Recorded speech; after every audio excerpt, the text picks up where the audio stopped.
Shalom Alechem, nous allons avoir le plaisir ensemble, Bezrat Hashem, de pouvoir étudier la page Mem Zayin du traité Gittin. Je vous souhaite beaucoup de Hatzlacha. À la page Mem Vav, nous avons vu des points très importants. On avait dit comme quoi une personne qui vient à divorcer sa femme parce qu'en effet madame fait des vœux, ou bien parce que les gens racontent sur elle comme quoi elle discute en effet avec tous les hommes au marché, alors donc monsieur, une fois qu'il a divorcé, n'aura pas le droit de pouvoir se remarier avec elle par la suite. C'est vrai, voici ce que nous avait dit la Mishnah à la page Mem He, et on avait vu également à la page Mem Vav, au reverso de la page, comme quoi quelqu'un qui divorce sa femme parce que madame, il pense qu'elle est aïlonite, qu'elle ne pourra pas avoir des enfants, en effet elle n'a pas de signe de simanim que son développement physique est normal, alors finalement cet homme-là, quand il la divorce, on lui dira par la suite, c'est terminé, tu ne pourras pas te remarier avec elle, comme ça pensait Rabbi Yehuda. Il pense donc qu'il y a un problème bien sûr de qu'il coule. On craint que le mari plus tard vienne à dire, ah mais je ne l'aurais jamais divorcée si je savais qu'elle était normale, en effet, alors je remets en cause mon divorce, et finalement madame, tout ce qu'elle a fait entre-temps, alors ça sera annulé. Si elle est partie entre-temps avec un autre homme,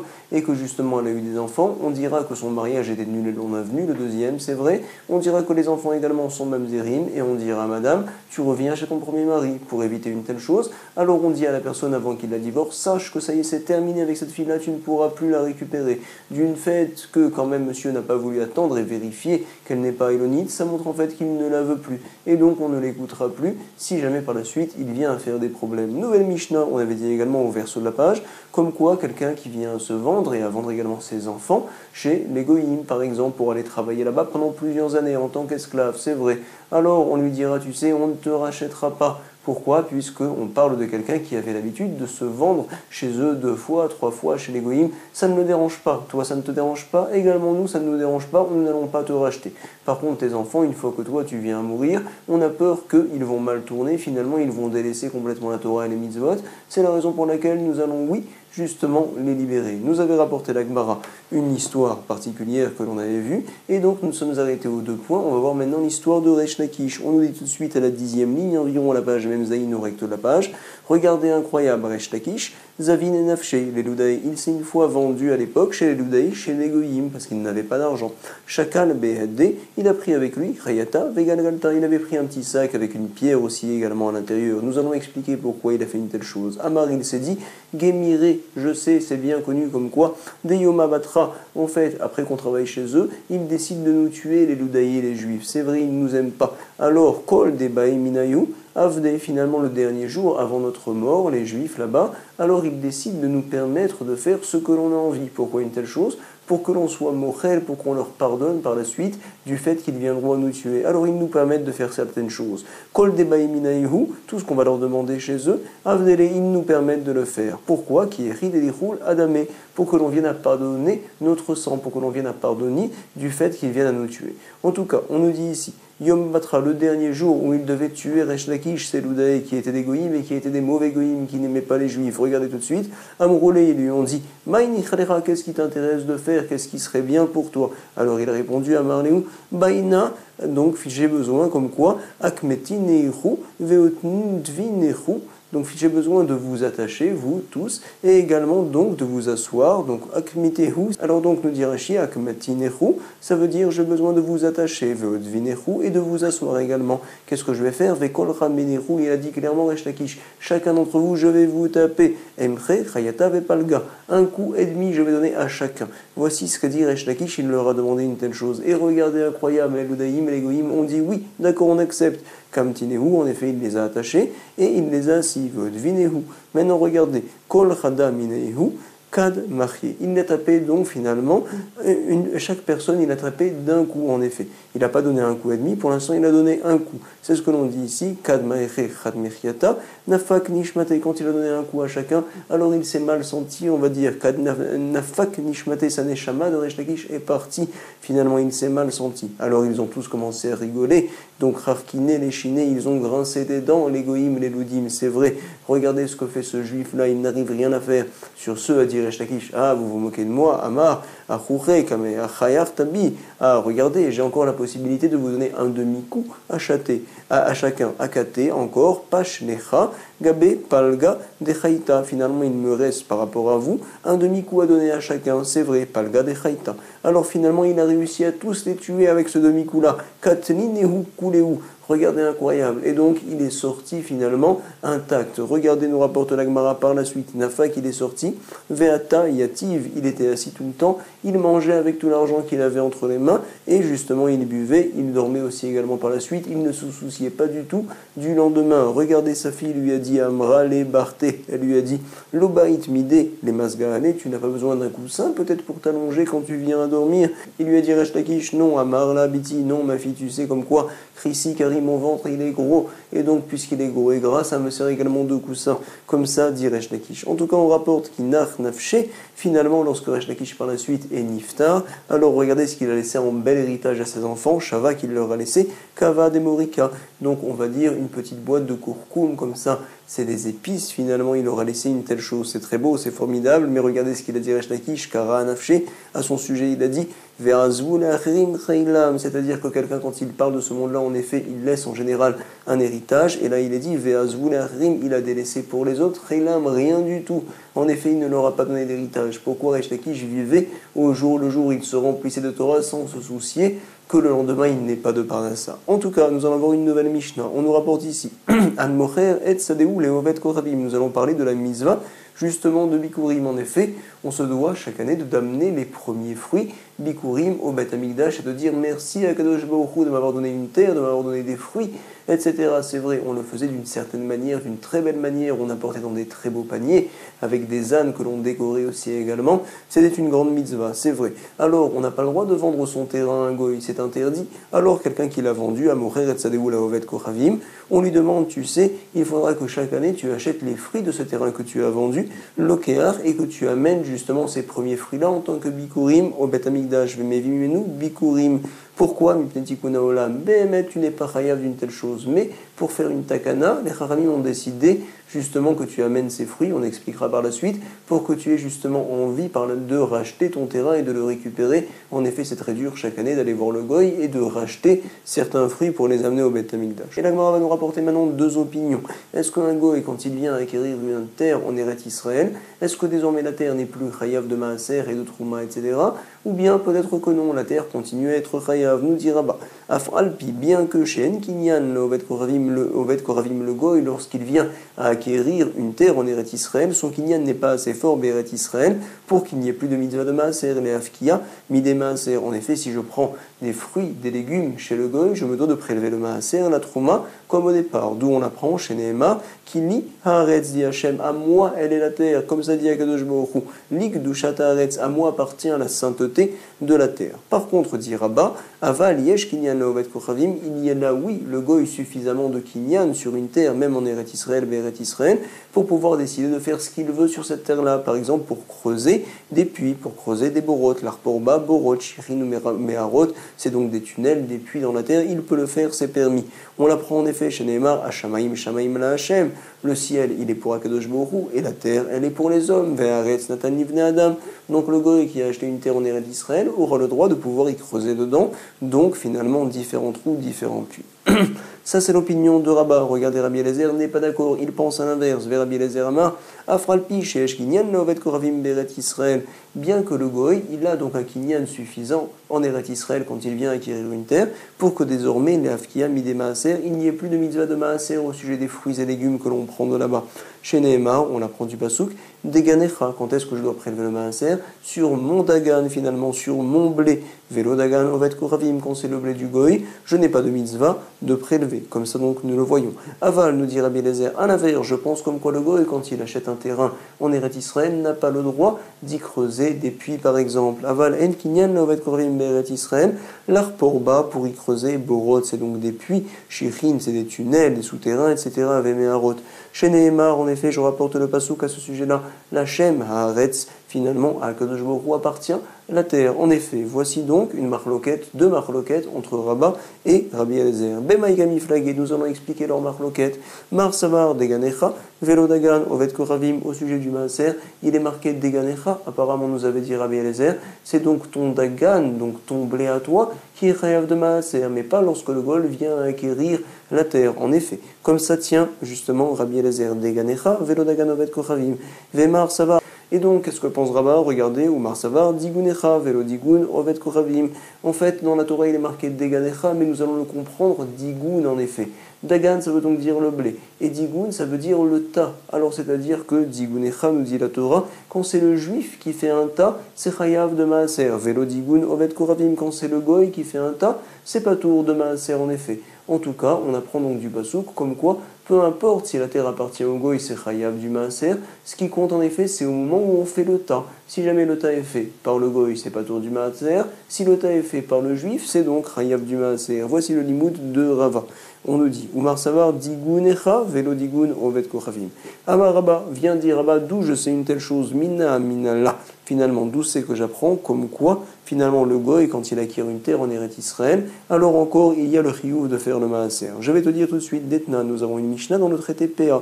Regardez, on sait que le juif se doit de laisser Aleket, Veachirecha, Veapera, PA. Donc finalement, il doit laisser là-bas un coin, ce qu'on appelle la PA, un coin de son champ, il doit la laisser. Il doit le laisser pour les pauvres également, le Leket, la Shirara, quand il oublie donc finalement des épis, ou bien par exemple, quand ça vient à tomber de ses mains, c'est vrai, il doit les laisser. C'est FKR complètement. Si jamais par contre, ça appartient à un goy, cette terre-là, et que lui laisse le Leket, le Shirara ou le PA.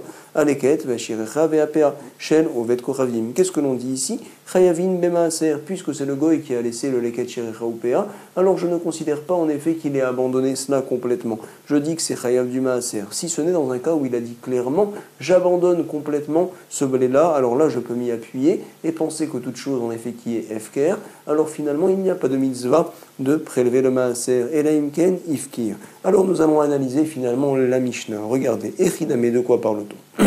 Il est ma des Israël. Peut-être parle-t-on dans la Mishnah en fait d'une terre qui appartient au Ham Israël. En effet, Velaktineu Ovet Koravim. Et quand on a parlé du goy, c'est-à-dire que c'est le goy qui a ramassé le blé. C'est lui qui a pris le blé de l'Eket Shiricha ou PA. Comme ça, peut-être devrait-on interpréter la Mishnah.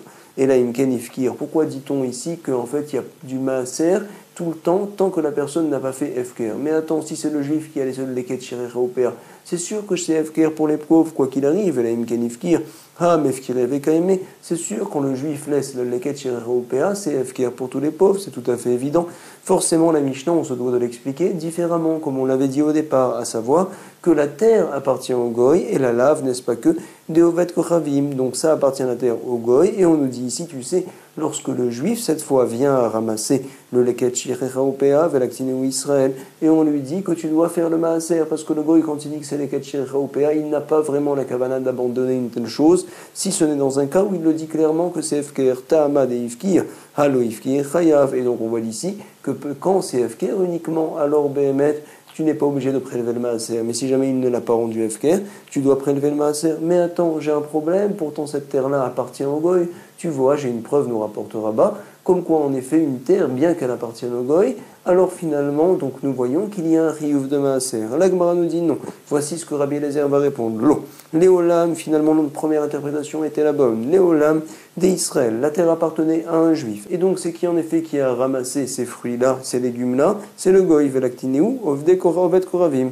Vedeka Amarta. Et alors on s'est posé la question, mais attends, c'est sûr que c'est FKR le juif quand il lève le leket shiricha ou PA, c'est tout à fait évident.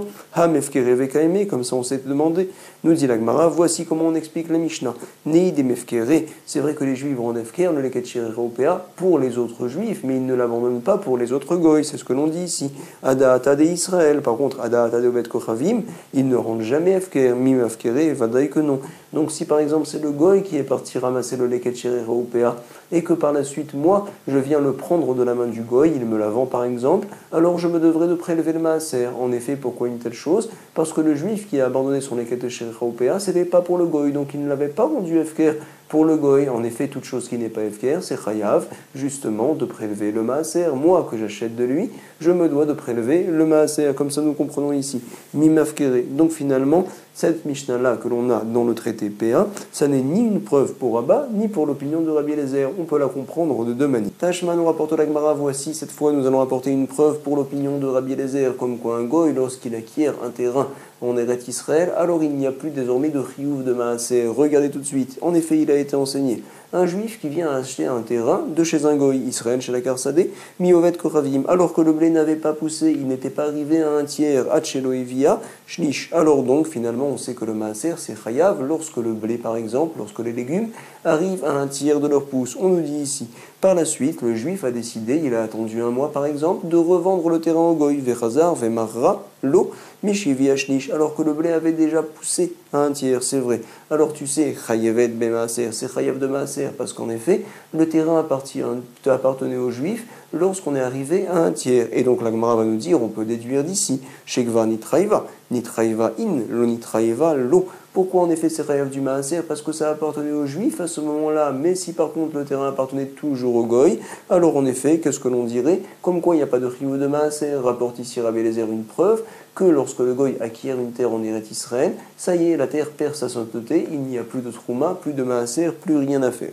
Donc va nous dire Rabat, non. Tu sais là-bas, c'est particulier. Nous parlons en effet d'une terre qui se trouve à Souria. Et Souria, c'est un peu Chutz Naaretz, on va dire. C'est David Améler qui avait conquis cette terre-là, mais Minatora, ça n'a pas entraîné qu'elle fasse partie entièrement, intégralement d'Eretz Israël. C'est la raison pour laquelle la terre, si elle appartient au Goy, alors il n'y a pas de Maaser à faire. Par contre, je pense, moi, Rabat, que si par contre c'est une terre en Eretz Israël, alors même si ça appartient au Goy, il y a quand même la mitzvah de Trumot et de Maasrot. Comme ça, il vient nous dire l'eau. Regardez dans les mots, répondrait Rabat, Hacha Bemayaskinan, ici de quoi parle-t-on dans la Braïta? Besouria, dans la ville de Souria, qui est un peu en Eretz Israël, Vekasavar, parce que nous tenons en effet que donc la conquête qui a été faite par David, qui était tout seul, on va dire, pas avec le Am Israël, Kivush Yachid, Loshme Kivush, c'est pas considéré comme une conquête, et finalement la terre n'est pas vraiment comme Eretz Israël. Tashma, nous allons apporter une autre braïta également. Pour l'instant, nous n'avons pas de preuve. Contre Rabat, nous allons voir tout de suite. Israël, Veovet Kochavim, chez la Kroussadé, Beshutafut. Nous avons donc un juif avec un goy qui étaient associés. Ils ont acheté tous deux un terrain. Alors voici, si le terrain appartient au juif, alors c'est Chayav de Trumot ou Maasrot. S'il appartient au goy, comprend la braïta, il n'y a pas de Maaser à faire. Alors donc, nous avons dans chaque grain de blé, chaque épi de blé, il est à moitié au Israël, à moitié au goy. C'est à moitié Chayav de Maaser et Trouma, à moitié Patour de Maaser, parce que ça appartient au goy. C'est ce qu'on appelle donc le Tevel et le Choulim qui sont mélangés dans chaque grain. Tevel vechouvin, Choulin, Meuravin, Zébazé. Ça c'est l'opinion de Rabbi, d'Ivré Rabbi. Il y a bien sûr plusieurs nafkaminotes, plusieurs conséquences d'une telle chose. Je considère que chaque grain de blé est à moitié Tevel et à moitié Choulin. À moitié on peut le manger Choulin, l'autre moitié Tevel, on se doit de prélever justement le Maaser. Rabban Shimon ben Gamliel, lui, n'est pas d'accord. Il pense qu'il y a ce qu'on appelle une brera. C'est quoi? Rabban Shimon ben Gamliel Omer, chez Lovet Kochavim Patour, nous allons partager en effet 100 kilos chez le goy, 100 kilos chez le juif. Et je dirais finalement que ce qui est entre les mains du goy, c'est Patour de Trumot ou Maasrot. Ce qui est entre les mains du juif, c'est Chayav de Trumot ou Maasrot. Je pense en effet le principe de brera. C'est-à-dire que plus tard, lorsque l'on va séparer, ça viendra donc dévoiler rétroactivement qu'en effet, ça appartenait aux juifs, ça appartenait au goy finalement. Comme ça tient Rabban Shimon ben Gamliel Omer, Shelovet Kochavim Pato, Beshen Israël, Chayav. Et en tout cas, nous allons analyser tout de suite la braïta. C'est quoi? On nous dit, Atkan no pligeela, des Marsavar, Yesh Brera. Apparemment, toute leur marloquette, c'est de savoir, tiens, Rabban Shimon ben Gamliel, Yesh Brera. On dévoile rétroactivement que cette partie-là appartenait à un tel, l'autre partie à l'autre. Ve Marsavar et Chachamim tiennent que non, en effet, tient Rabbi comme quoi, En Brera. Point. En tout cas, tout le monde est d'accord, aval découlé à Alma, comme quoi, Yesh Kinyan Naovet Kochavim Beret Israël, le Kinyan qui a fait le goy de cette terre-là, est suffisant pour qu'en effet, il n'y ait plus désormais de sainteté sur la terre. On n'a plus à prélever ni le Maaser, ni également la Trouma, c'est ce qu'on dit ici. Donc, Yesh Kinyan Naovet Kochavim Beret Israël, le Afkia, Midé Maaser. Nous avons donc d'ici une preuve, comme Rabbi Eliezer et comme Rabat. Et encore une fois, que va répondre Rabat? Nous parlons ici d'une terre qui est un peu en dehors d'Eretz Israël, à Souria, à Hanami Besouria. Et comme elle appartient également au Goy, les Chachamim ont dit, bon, c'est pas la peine de prélever le Maaser. Par contre, en Eretz Israël même, tiendrait Rabat comme quoi, finalement, quoi qu'il arrive, même si le Goy a la terre, alors elle serait Chayav de Trumot ou Maasrot. Comme ça donc nous dit la Gemara à Hanami Besouria. Vekesavar, on pense que la conquête qu'a fait David Améler qui était tout seul, ce n'est pas considéré comme une conquête suffisante. Kivush Yachid, l'osh, mais Kivush, ça veut dire une conquête. Yachid, ça veut dire tout seul. David, en effet, n'était pas avec tout le Ham Israël pour venir conquérir cette terre-là, et donc elle n'est pas chayav minatora de Trumot ou Maasrot. Et donc jusqu'à présent nous avons les deux avis, celui de Rabat et celui de Rabbi Eliezer. Tiens, Rabat comme quoi, le goy lorsqu'il achète une terre en Eretz Israël, alors ça continue à être Hayav de Maaser. Tiens, Rabbi Eliezer que non, ça y est, il n'y a plus de Chiyuv de Maaser, plus de Chiyuv de Trouma, etc. Plus rien, c'est terminé. Maintenant vous allez voir, la Gemara va nous rapporter notre Mishnah justement, en tant que preuve. Regardez, Amar Efria Barbin Tashma, viens écoute. Qu'est-ce qu'on a dit dans la Mishnah? Quelqu'un qui vient à vendre sa terre, un goy, c'est interdit de faire une telle chose, c'est vrai. Alors les Chachamim lui ont dit, tu te devras chaque année d'aller apporter les bikurim au Beth Amikdash, à savoir que tu rachèteras au goy certains fruits, les premiers fruits, tu les monteras au Beth Amikdash pour faire la mitzvah de bikurim. Amocher Sadeu Leovet Kochavim, Lokeach, il rachète les fruits, Vemevi, il les apporte, donc ces fruits-là au Beth Amikdash, les bikurim. Il est marqué dans la Mishnah Mipne Tikuna Olam, apparemment, que c'est juste une takana des Chachamim, et donc la Gemara va déduire ici, Mipne Tikuna Olam im, Ideoraita lo. Apparemment, on voit qu'il n'y a pas de chiyuv de bikurim, c'est juste des rabanan que j'ai le besoin d'apporter les fruits.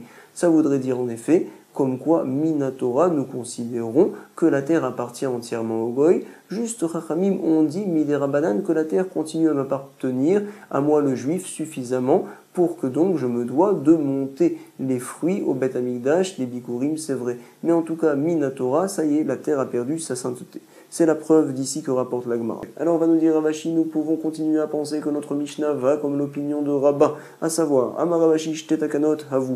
Il y a eu en effet deux takanot. C'est quoi? Au départ, Meikara havu maite mideoraita. Ils apportaient en effet les bikurim minatora comme il le fallait, parce que la terre est encore sainte en effet. Elle continue, on va dire, à appartenir quelque peu à la personne qui l'a vendue au sujet de la sainteté de la terre. C'est clair qu'il se devait lui d'apporter les bikurim minatora. Voici ce qui s'est passé par la suite. Ils ont vu les Chachamim qui viennent des Chazou, des Kamikrev et mes amenés. Ça arrivait en effet aux gens de vendre leur terrain parce qu'ils se disaient oh, mais la terre elle continue à être sainte, regardez les bikurim, il faut les apporter. Des savrés Bekdushatayhu, Kaime. C'est la raison pour laquelle les Chachamim, pour bien faire comprendre qu'une terre qui va entre les mains des Goïm, elle perd de sa Gdusha quelque part et que également c'est un issour de faire une telle chose, ils ont fait la takana que ça y est, il n'y a plus de bikurim à apporter. Takinoleu, des lolitu qui n'apportent plus de bikurim. Par la suite, ils ont vu que les gens qui van des chazou, des man des losagele, mesaben, il y avait des gens qui n'avaient pas de parnassa en effet, mais quand même ils vendaient leur terre au goïm, ça ne les dérangeait pas. Vekamishtakan, beyadove kochavim, et ils ne se fatiguaient pas à récupérer la terre, à les racheter chez les goïm, quand par la suite ils avaient plus de parnassa. Alors les Chachamim, ils ont dit, on revient finalement au premier din, c'est ça ce qu'on appelle ici le Tikkun Olam, Hadar Takinulehu, ils sont revenus, ils ont refait l'autre Takana, que oui, on se doit d'apporter encore les Bikurim, des Litu. Pourquoi une telle chose? Pour que les gens se disent, oulala, vite que je rachète ma terre de chez le Goy, pour ne pas que j'ai besoin chaque année de lui acheter des fruits et les monter au Beth Amikdash. Je ne veux pas faire une telle chose. En tout cas, la Gemara ici a voulu donc nous expliquer que en effet, Minatora, il y a encore la sainteté sur la terre, comme l'opinion de Rabat. Donc finalement, la Mishnah, qui aurait été une preuve pour Rabbi Eliezer, finalement, donc ça a été repoussé, nous pouvons continuer à penser comme Rabat. La Gemara maintenant va nous rapporter une autre marloquette de Rabbi Yochanan et de Resh Lakish à un autre sujet. Itmar, il a été dit.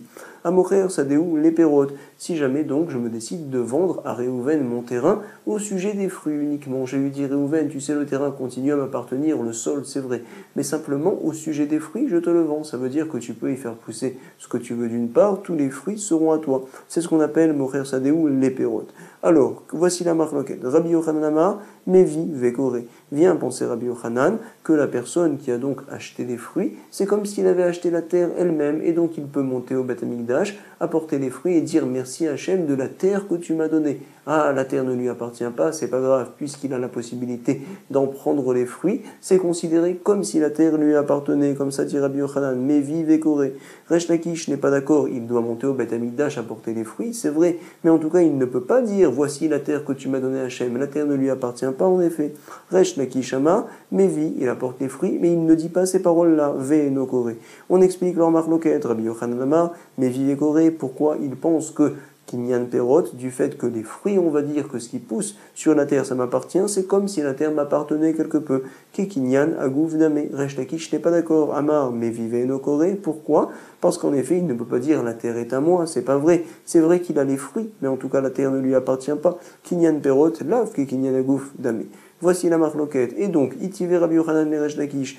Donc Rabbi Yochanan va montrer une preuve à Resh Lakish que du fait d'avoir les fruits, c'est comme quelque peu si j'avais la terre. En effet, il a été enseigné dans le Passouk, où les Betecha, tu monteras au Beth Amikdash, et tu diras, voici Hachem, toi qui m'as donné, et tu as donné à ma maison également tous ces fruits-là, tu m'as donné Melamed. Qu'est-ce qu'on apprend du Passouk? Chez Adam, Mevi, Bikuri, Ishto. On apprend de ce Passouk-là qu'un homme peut apporter les bikurim de la terre qui appartient à sa femme, et également Vekoré, et il va dire merci pour la terre que tu m'as donnée. Mais attends, la terre ne t'appartient pas, monsieur, elle appartient à ta femme. Toi, juste, tu as le droit de profiter des fruits, c'est vrai, mais la terre est à ta femme.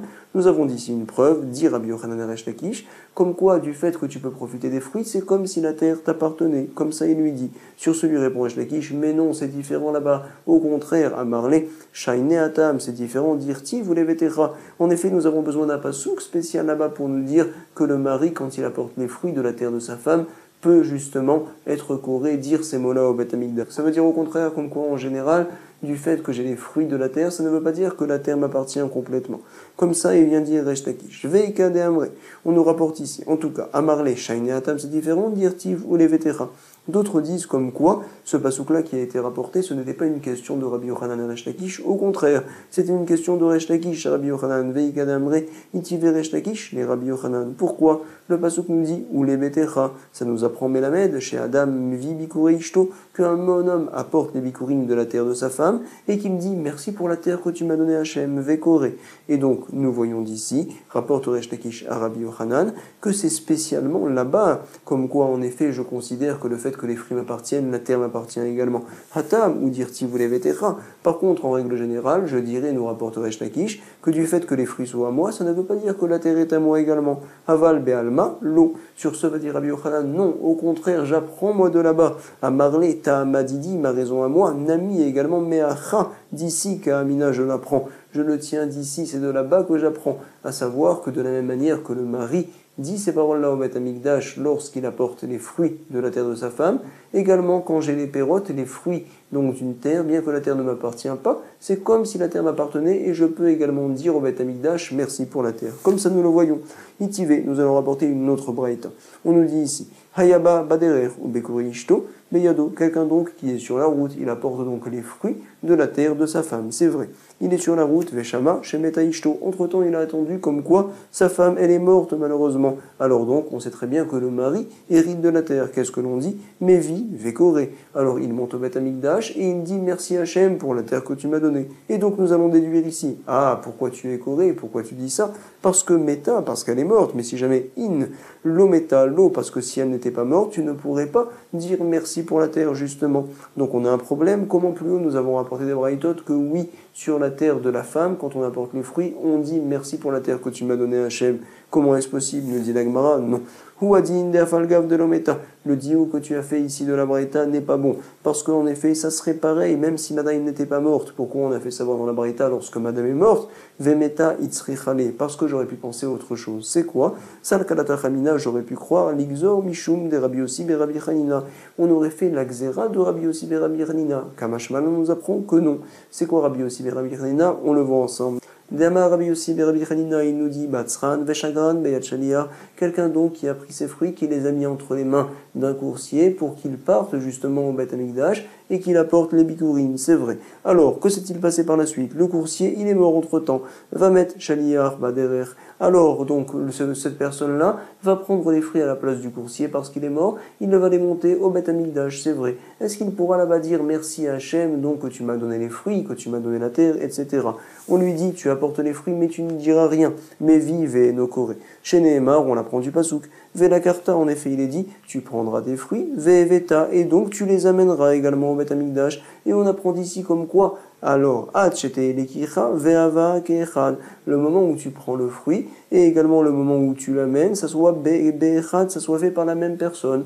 Or, ici, entre-temps, il y a eu le chaliar qui a pris les fruits et qui a fait, on va dire, un certain chemin avec ces fruits-là. C'est la raison pour laquelle tu ne diras rien. Et donc, après avoir vu ce din-là de Rabbi Yossi ben Rabbi Hanina, comme quoi, en effet, on ne dit rien quand on monte au Beth Amikdash et que le chaliar est mort entre-temps, j'aurais pu penser, en effet, que ça serait pareil lorsque madame, finalement, elle était encore vivante, lorsque j'ai commencé à prendre les fruits, à les monter au Beth Amikdash, et qu'entre-temps, justement, elle est morte, c'est vrai. Alors c'était elle le propriétaire au début de ma shlichut, et par la suite c'était moi le propriétaire parce que j'ai hérité d'elle. J'aurais dit dans ce cas-là, je ne me dois pas de dire ces mots-là au Beth Amikdash, merci Hachem, parce que quand j'ai pris les fruits, ça ne m'appartenait pas le terrain. Par la suite uniquement, ça m'appartenait quand j'étais sur la route parce que madame elle est morte, c'est vrai. Alors j'aurais pu dire que dans ce cas-là, je n'ai rien à dire au Beth Amikdash, je ne rapporterai pas ces paroles, Kamash Malan, que oui, je me dois de le dire, c'est ce que l'on rapporte ici dans l'Agmara. Jusqu'à présent, l'Agmara nous a rapporté une marloquette très importante entre Resh Lakish et Rabbi Yochanan. Pense Rabbi Yochanan que le fait que les fruits de la terre m'appartiennent, c'est comme si la terre m'appartenait. Resh Lakish pense que non, les fruits t'appartiennent, c'est vrai, mais la terre n'est pas à toi. Nous avions par la suite essayé de rapporter une question sur Rabbi Yochanan, par la suite également une question sur Resh Lakish, et l'Agmara nous a dit finalement, chacun donc peut tenir sa manière de voir. Et elle nous rajoute ici, Ve'azuleta Amayu, Deitmar, tu vas voir aussi également que Rabbi Yochanan et Resh Lakish continuent avec leur manière de penser. En effet, il a été dit, Amocher, Sadeu, si jamais une personne vient à vendre son terrain, Bisman, chez un Yovel Noeg. À l'époque, il y avait bien sûr le Yovel, quand il y avait le Beth Amikdash, la 50e année, on se doit de rendre les terrains, finalement, au propriétaire. C'est vrai, Bisman, chez Yovel Noeg. Donc en fait, ce terrain-là, quand je l'ai acheté, je sais que je vais le rendre dans 10 ans, par exemple, dans 20 ans, lorsque le Yovel arrivera. Alors en effet, qu'est-ce qui m'appartient pour l'instant? Ce n'est pas la terre réellement, c'est les fruits de cette terre-là. Alors nous dit Rabbi Yochanan, Mevi, Vekoré, moi qui ai acheté les fruits de cette terre, alors quand je montrerai les fruits et les bikurim au Beth Amikdash, j'aurai le droit de dire à Hachem, merci pour la terre que tu m'as donnée, mais attends, la terre ne m'appartient pas, c'est pas grave, puisque les fruits t'appartiennent, c'est comme si la terre t'appartenait, pense Rabbi Yochanan. Resh Lakish nous dit que non, Resh Lakish Amar, Mevi, Venokore. En effet, les fruits t'appartiennent, mais tu ne peux pas dire merci à Hachem pour la terre. Du fait que les fruits t'appartiennent, ça ne veut pas dire que la terre t'appartient également. Donc la Gemara nous confirme, comme quoi Resh Lakish et Rabbi Yochanan continuent à avoir leur même manière de penser. On le lit ici dans les mots, Rabbi Yochanan Amar, Mevi, Vekore. Pourquoi? Kinyan Perot, Kinyan Agouvdame. Quand les fruits m'appartiennent, c'est comme si la terre également m'appartenait. Resh Lakish n'est pas d'accord. Resh Lakish Amar, Mevi, Venokore. Tu ne dis pas Hachem, merci pour la terre. En effet, il n'y a que les fruits qui t'appartiennent et pas plus. Kinyan Perot, Lafke Kinyan Agouvdame. Comme ça donc, la Gemara nous rapporte. Et la Gemara nous dit, tu sais, Vetzricha, j'ai besoin de la marloquette de Resh Lakish et Rabbi Yochanan, dans les deux cas, au sujet d'une personne qui vend les fruits de son terrain, au sujet d'une personne qui vend son terrain, alors qu'il y a le Yovel Noeg. Pourquoi? Des Hitmar Be'aï. Si jamais on avait vu que la première marloquette, plus haut, je t'aurais dit dans ce cas-là, Be'aï, qui Amar Resh Lakish, il a parlé Resh Lakish. Pourquoi? Deki Kanachit, Adaate, Depeira Kanachit. Parce qu'en effet, lorsque la personne a acheté là-bas, il n'a acheté que les fruits et pas la terre du tout. C'est la raison pour laquelle il ne peut pas dire au Beth Amikdash, merci pour la terre que tu m'as donnée. Par contre, au sujet du Yovel, j'achète la terre finalement. C'est vrai que je devrais la rendre dans 20 ans, dans 30 ans, donc ça veut dire au moment du Yovel. Mais pour l'instant, je considère comme si la terre m'appartenait. Peut-être pourrais-je dire au Beth Amikdash, merci pour la terre. Aval, Béach, Deadaate, dégouffé. Par contre, dans ce cas-là, que la personne veut la terre aussi également, Kanachit, Emma, modèle les Rabbi Yochanan, peut-être qu'il serait d'accord avec Rabbi Yochanan, que la personne peut dire au Beth Amikdash, merci à Hachem pour la terre que tu m'as donnée. C'est la raison pour laquelle Resh Lakish est également Cholek, donc dans le deuxième cas, pour nous montrer que même dans ce cas-là, il pense que la personne ne dit rien. Et donc à l'inverse, Veit Marbea, si jamais nous avions vu que la marloquette au sujet du Yovel, je t'aurais dit Béa, dans ce cas-là, qu'il a dit Rabbi Yochanan, Kama Rabbi Yochanan, comme quoi en effet nous disons que les fruits, c'est comme la terre finalement, parce que la personne a voulu acheter la terre. Par contre, dans le cas qu'on avait vu au verso de la page Mem Zaïn, là-bas, Aval Béach, la personne a acheté que les fruits de la terre ne la voulait pas du tout. Et Ma, modèle les Resh Lakish, peut-être serait-il d'accord avec Resh Lakish, que le Kinyan Perot, ce n'est pas comme le Kinyan Agouf. C'est la raison pour laquelle, Sricha, on a besoin des deux marloquettes. On a besoin également de réviser la page, il y a beaucoup de points très importants. Chazak, Kol Tov.